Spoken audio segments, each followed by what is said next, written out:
हमारा आज का वीलॉग दो इश्यूज पर होगा। पहला इशू वो 3 ऑडियोज हैं जो लीक हुई और जिन्होंने कोहराम बर्पा कर दिया, और ये कहा जा रहा है कि ये ऑडियो चौधरी परवेज इलाही साहब की हैं और इसमें एक सुप्रीम कोर्ट ऑफ पाकिस्तान के जज भी शामिल है। इसकी डिटेल क्या है वो हम आज के वीलॉग में बताएंगे। और दूसरा इशू, इमरान खान साहब की जमानत के लिए सारा दिन लाहौर हाई कोर्ट के 3 जजेस अपने चैम्बर में बैठे रहे, लेकिन इमरान खान साहब आए नहीं अदालत में। इमरान खान साहब क्यों नहीं आए, इस पर भी हम आज के वीलॉग में बात करेंगे। तो सबसे पहले इशू की तरफ।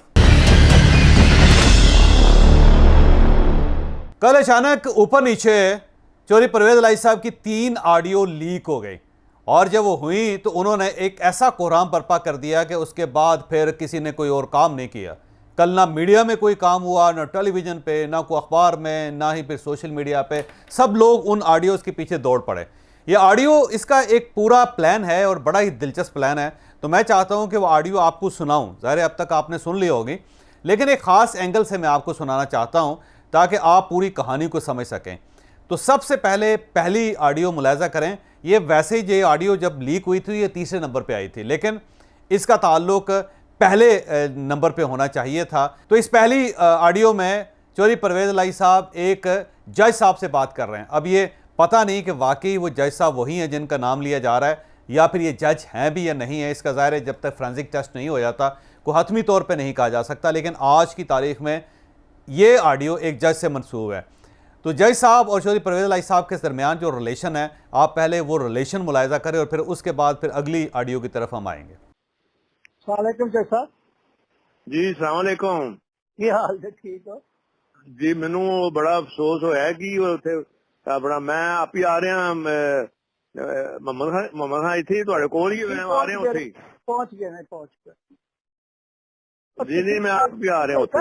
सब कोई गल नहीं करती, कोई ਤੁਹਾਨੂੰ ਕਹਿ ਰਿਹਾ ਕਿ नहीं मैं कोई प्रोटोकॉल ना नहीं आ रहा अपने नहीं ਤੁਸੀਂ मैं ਤੁਹਾਨੂੰ ਕਿਹਾ ਨਾ ਤੁਹਾਡਾ ਆਪਣਾ ਘਰ ਹੈ, एनी टाइम ਤੁਸੀਂ आ नहीं, मैं 1 सेकंड का सिर्फ मैं सलाम करके टुर जाऊंगा। मैं आ गया, गल तो सुनो, मैं आ गया ना, नेड़े पहुंच गया यार, की कर रहे पे मैं खाली सलाम। मैंने अपनी ज़िंदगी में कभी किसी जज को किसी सियासतदान के साथ इतना फ्रैंक नहीं देखा जिसके अंदर चौधरी परवेज इलाही साहब उसको यार भी कह रहे हैं, फिर उनको कह रहे हैं यार तू रह जा, रुक जा, खलो जा, मैं बस आ रहे हैं।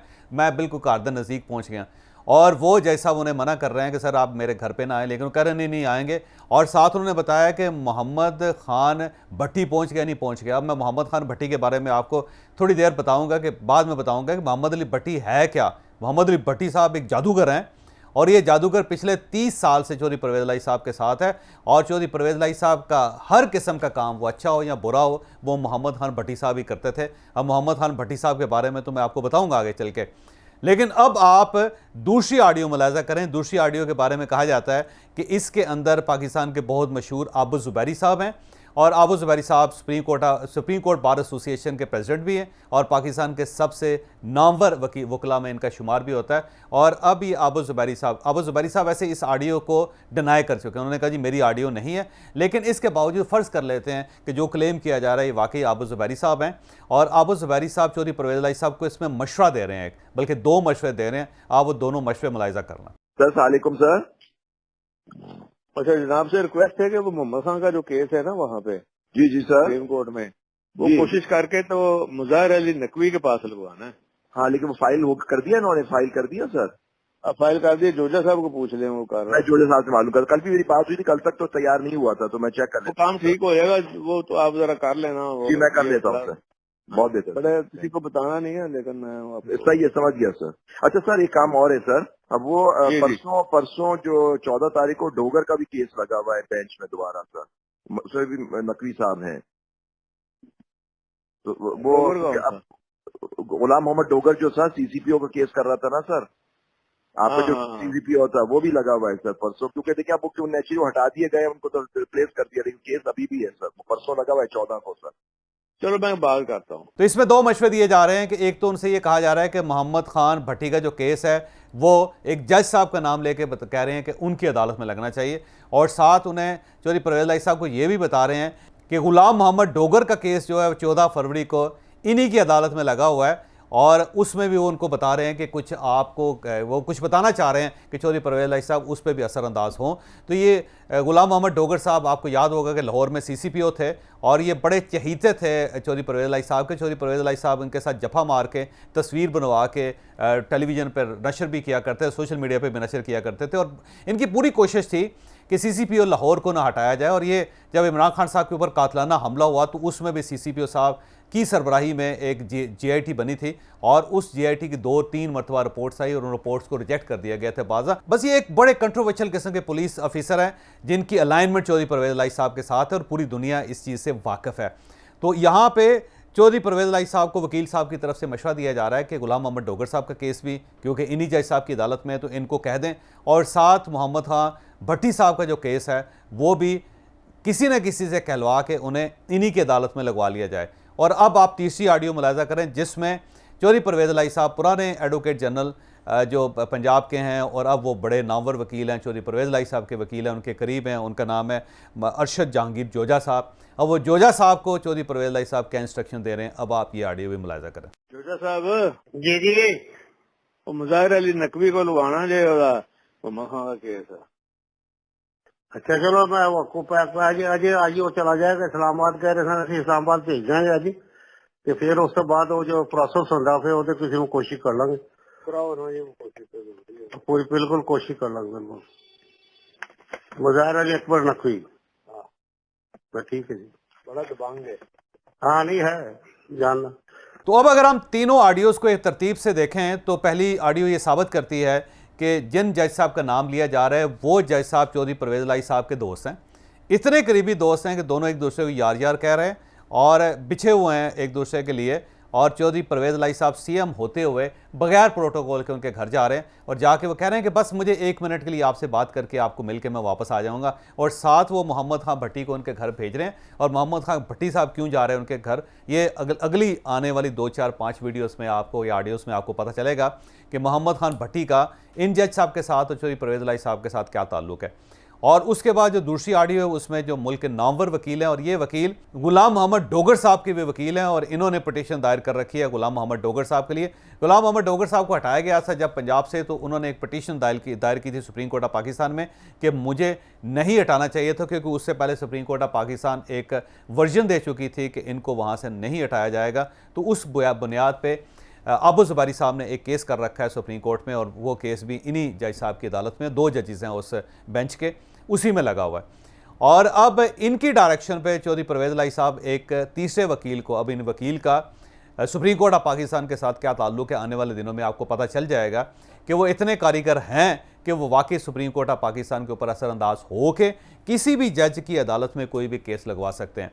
तो जब जहांगीर जोजा साहब के बारे में आपको चीज़ें पता चलेंगी आने वाले दिनों में, तो आप खुद हैरान रह जाएंगे कि ये वकील कितने कारसाज हैं, कितने कारआमद हैं कि अगर कोई भी इनसे कह दे या चौधरी परवेज़ इलाही साहब इनको कह दें तो ये अपना असर व रसूख इस्तेमाल करके कोई भी केस किसी भी जज की अदालत में लगवा सकते हैं। तो ये जो लगवाने वाले हैं उनको चौधरी परवेज़ इलाही साहब ने डायरेक्शन दी है कि मोहम्मद खान भट्टी का केस जो है वो फ़लाँ की अदालत में लगना चाहिए, और साथ साथ ज़ाहिर वो गुलाम मोहम्मद डोगर के बारे में भी बात कर रहे हैं। अब इशू ये है कि इन ऑडियो से ये साबित होता है कि इन जज का परवेज़ इलाही साहब के साथ बड़ा गहरा ताल्लुक है, और फिर इन ऑडियो से ये भी साबित होता है कि एक दरमियान में जो जज साहब वकील हैं वो चौधरी परवेज़ इलाही साहब को बता रहे हैं कि आपने करना क्या है, और चौधरी परवेज़ इलाही साहब एक फिर तीसरे वकील को ये कह रहे हैं कि तुमने क्या करना है। तो ये एक पूरा सीक्वेंस आपको इस सारी सूरत हाल में नज़र आ रहा है। लेकिन फिर मैं दोबारा ये कहता हूँ कि अभी तक ये इस्टेब्लिश नहीं हो सका कि ये वाकई तीनों आवाज़ें इन्हीं लोगों की हैं, और चौधरी परवेज़ इलाही साहब ने तो बहरहाल तस्लीम कर लिया है कि इसमें कोई शक नहीं कि आवाज़ उनकी है, लिहाजा उनको साइड पर रख के बाकी जो तीनों करैक्टर्स हैं उनके बारे में अभी ये नहीं कहा जा सकता कि उन्हीं की आवाज़ें। और जिन जज साहब का नाम बार बार इस ऑडियो के ऊपर आ रहा है, मैं इसलिए उनका नाम भी नहीं ले रहा कि वाकई ये उन्हीं की आवाज़ है या किसी और की आवाज़ है, ये तो ज़ाहिर फोरेंसिक टेस्ट साबित करेगा और आने वाले दिन साबित करेंगे। लेकिन अब इशू की तरफ आते हैं कि इशू क्या है।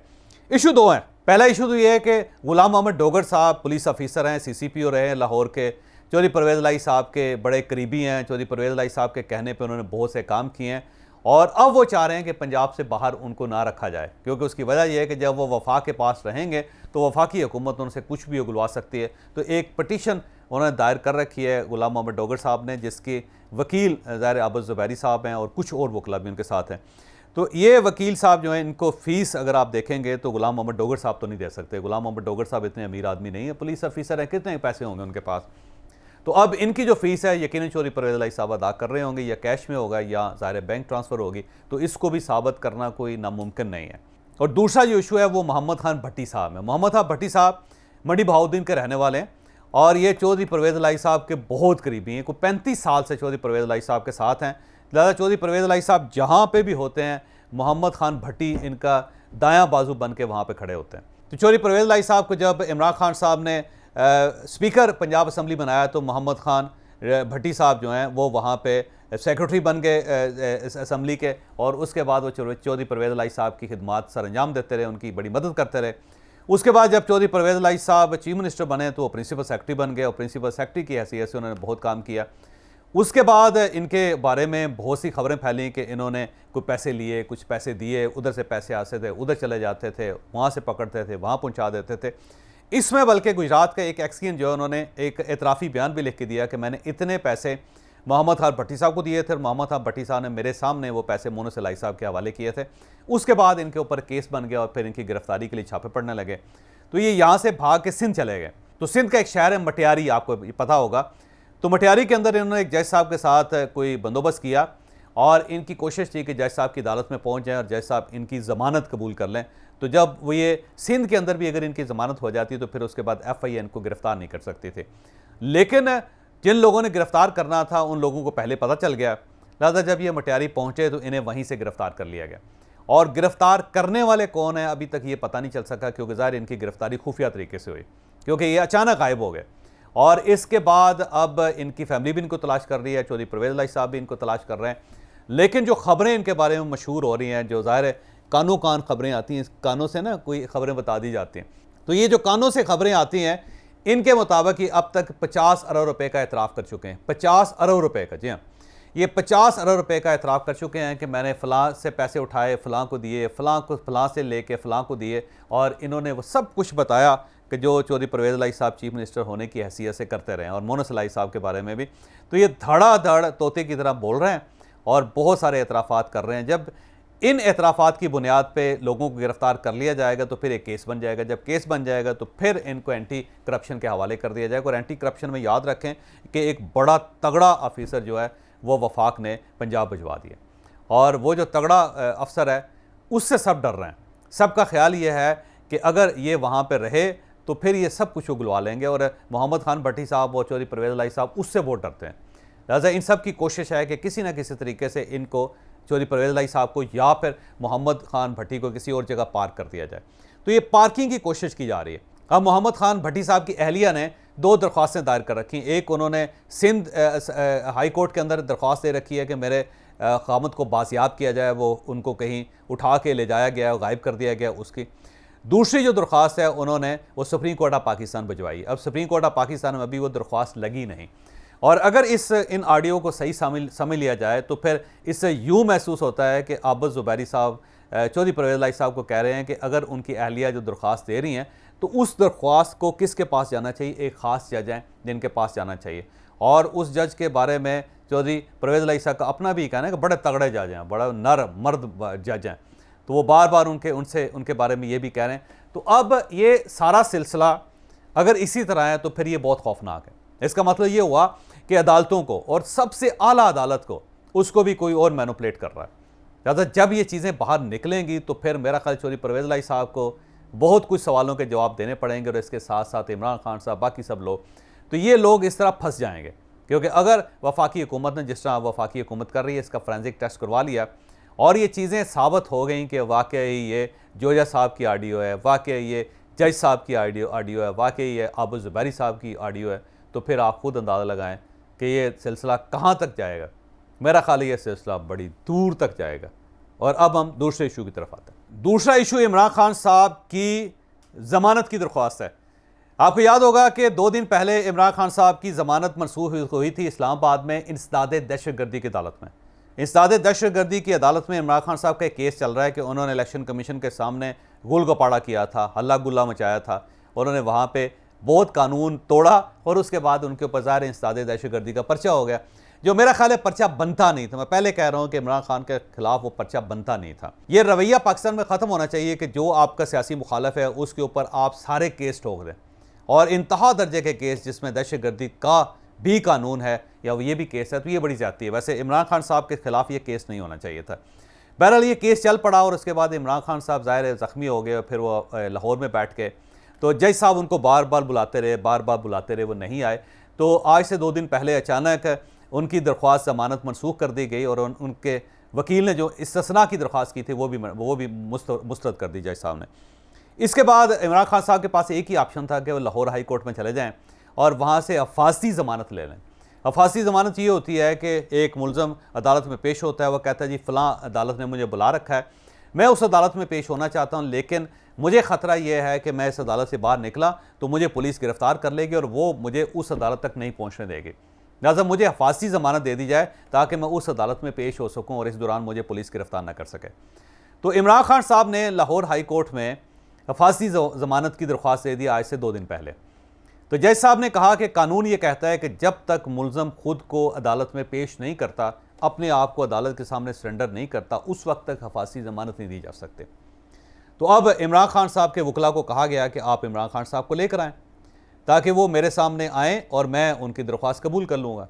तो वकला ने कहा कि वो ज़ख्मी हैं और उनके डॉक्टर इजाज़त नहीं दे रहे, वो बुज़ुर्ग बूढ़े भी हैं, तो वो उनकी सिक्योरिटी का भी इशू है, तो वो अदालत में नहीं आ सकते।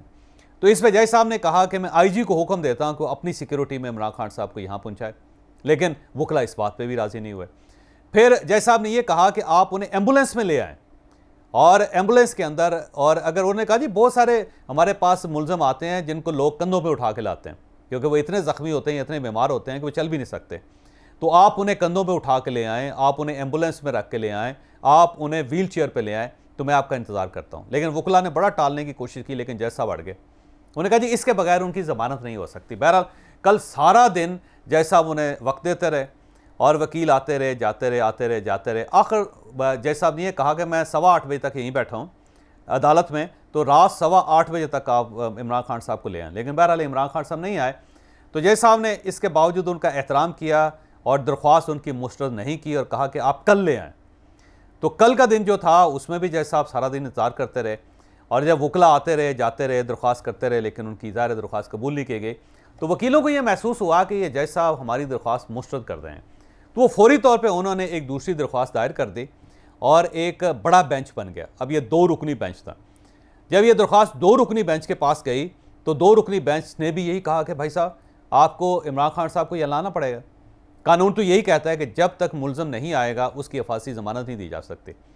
तो यहाँ पे भी वकला का वही ख्याल था या वही जवाज़ था, वही दलील थी कि वो बीमार हैं, वो अलील हैं, डॉक्टरों ने कहा है कि आप बाहर नहीं जा सकते, उनकी सिक्योरिटी का इशू है। तो ये 2 जजेस भी सारा दिन बैठे रहे, उनसे कहते रहे नहीं जी उनको आपको लाना पड़ेगा। फिर बहरहाल ये केस चलते चलते तकरीबन 5:30 बजे तक पहुँच गया। तो 5:30 बजे वकला ने, इमरान खान साहब के वकला ने कहा जी हमें 1 घंटा दे दें, तो 1 घंटे में हम इमरान खान साहब को राज़ी करके ले आते हैं। बहरहाल 6:30 बज गए, फिर भी इमरान खान साहब इस अदालत में पेश नहीं हुए। तो जब ये पेश नहीं हुए तो इस दौरान वो चौधरी परवेज़ इलाही साहब की ऑडियोज़ आ गई, तो इन 2 जजेज़ ने फौरी तौर पे उनकी ज़मानत की दरख्वास्त मुस्तरद कर दी। इसके बाद वकला दौड़ के पहले जज साहब के पास गए कि शायद वहाँ पे कोई ऑप्शन हो। जब उनके पास गए तो वहाँ पे उन्होंने एक नया केस खोला हुआ था जज साहब ने। उन्होंने कहा ये देखें वकालतनामे के ऊपर इमरान खान साहब के दस्तखत हुए हैं और उनके जो बयान हल्फी उस पर दस्तखत हुए हैं, ये दोनों दस्तखत मुख्तलिफ हैं। इनमें से किसी एक के दस्तखत इमरान खान साहब के और दूसरे दस्तखत किसी और के। तो उन्होंने कहा जी अब इमरान खान साहब को लेकर आएँ और वो हल्फिया बयान दें कि ये दस्तखत जो हैं ये दोनों दुरुस्त हैं या इनमें से कौन सा दुरुस्त है। तो वो जो रोज़े बख्शाने गए थे उन्हें नमाजें गले पड़ गई। तो वकील साहब ने कहा जी मैं ये दरख्वास्त वापस लेता हूँ। तो इस पर जज साहब ने कहा कि अब आप ये दरख्वास्त वापस नहीं ले सकते, अब ये अदालत के रिकॉर्ड का हिस्सा है और आपने क्योंकि फोर्जरी की है, आपने अदालत को धोखा देने की कोशिश की है, तो अगर ये केस साबित हो गया तो इमरान खान साहब पे तौहीन अदालत लग जाएगी, बल्कि वकील साहब पे भी लग जाएगी कि जिन्होंने गलत बयान हल्फी दिया या गलत वकालतनामा जमा करवाया। तो अब वकील साहब मज़ीद परेशान हो गए। तो इमरान खान साहब जो फांसी जमानत लेना चाहते थे, अब वहाँ पर उनका एक नया केस खुल गया। तो कल की सूरत हाल ये थी कि 2 अदालतें एक ही हाई कोर्ट के अंदर, वहाँ पे इमरान खान साहब की 2 दरख्वास्तें मुस्तरद हो गई हैं और अब इमरान खान साहब को वहाँ से फांसी जमानत नहीं मिल रही। तो इस वक्त इमरान खान साहब का स्टेटस ये है कि उन्हें किसी वक्त भी गिरफ्तार किया जा सकता है। हो सकता है उन्हें गिरफ्तार ना किया जाए, क्योंकि उसकी वजह यह है कि ये गवर्नमेंट इमरान खान साहब से डरती है। तो जब खौफ ज़्यादा, इतनी ज़्यादा गवर्नमेंट होगी तो गिरफ्तारी तो नहीं हो सकेगी। लेकिन इमरान खान साहब इस वक्त हफाजती कवर के या जमानती कवर के बगैर हैं। इन्हें किसी वक्त भी कोई भी अदारा इनको गिरफ्तार कर सकता है और उठा के गिरफ्तार करके इनको अदालत में पेश कर सकता है। तो ये सूरत हाल है। अब आखिर में तबसरा तो उसका यही किया जा सकता है कि इमरान खान साहब जिन जिन हस्तियों का नाम लेते हैं, उन तमाम हस्तियों ने काजी को फेस किया था, अदालतों को फेस किया था, और वह सारी हस्तियां ऐसे जजेस की अदालतों में भी गए थे कि जिनके बारे में उनको पूरा खदशा था कि ये हमारे खिलाफ फैसला कर सकता है। और वो हस्तियां ऐसे केसेस में भी अदालत गई थी जिनके बारे में उनको यकीन था कि ये बहतान है, ये गलत है, झूठा केस है। लेकिन इसके बावजूद जब अदालत ने तलब किया तो ये वहाँ पहुँच के अपना केस फेस किया। लेकिन इमरान खान साहब उनका जिक्र करते हैं, लेकिन जब इन्हें खुद बुलवाया जाता है तो खुद ये बाहर नहीं निकलते। लिहाजा ये जो लॉ चाहते हैं, जो ऑर्डर चाहते हैं, जो आइन चाहते हैं, जो कानून की हुक्मरानी चाहते हैं, मेरा ख्याल ये किसी और के लिए चाहते हैं, अपने लिए नहीं चाहते। तो अपने लिए कानून इमरान खान साहब को अलग चाहिए, बाकी पाकिस्तान के लिए कानून इन्हें मुख्तलिफ चाहिए।